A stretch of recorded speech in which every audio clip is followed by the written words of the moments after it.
దేవుడు మల్లు పోతాడమ్మా రెండు పక్షులు కళ్ళ వారు చూస్తే మల్లన్న చూస్తే మా ప్రాణం తీస్తాడు గడగడ మనకి కైలాసం ఏర వస్తూ ఉన్నాయమ్మా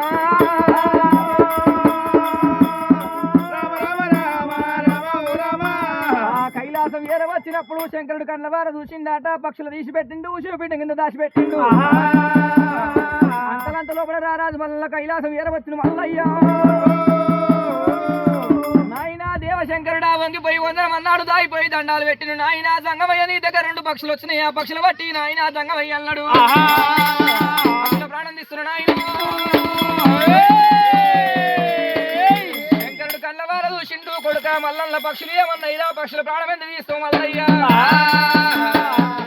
సంగమయ్య పంచభర్తం బండ మీద కూర్చొని నేను ఒక్కనే ఆటలాడుతున్నాట నాకు లగ్గం కాలేదు అష్టభయ్య వాడిని అటువంటి అష్టానికి అంకణం లేదు నష్ట భాషంగం లేదు కాలు దొక్కలేదు కళ్యాణం ఆడలేదు ఏలు బట్టి నేను పోలిగిరలేదు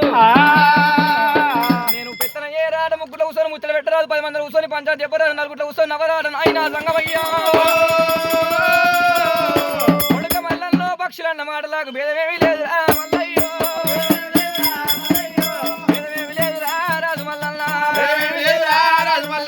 పక్షులన్న మాటలాగే అప్పులేమి లేవురా కళ్ళ కొడుక ఇడికిడి ఉండాలి ఏమందు కోర బొర్ర బొర్ర ఉండాలి భోజనం ఇయ్యాలి మన సాటి రాజులకు వెళ్ళిపోయి ఒక ఆడపిల్లని తీసుకొని వస్తున్నాం లగ్గ మాడాలి మల్లయ్యా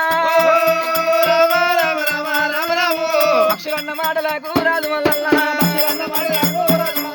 కొడుక మల్లన్న పక్షులన్న మాటలకు తప్పేమి లేదన్నప్పుడు నాయన దేవశంకరుడా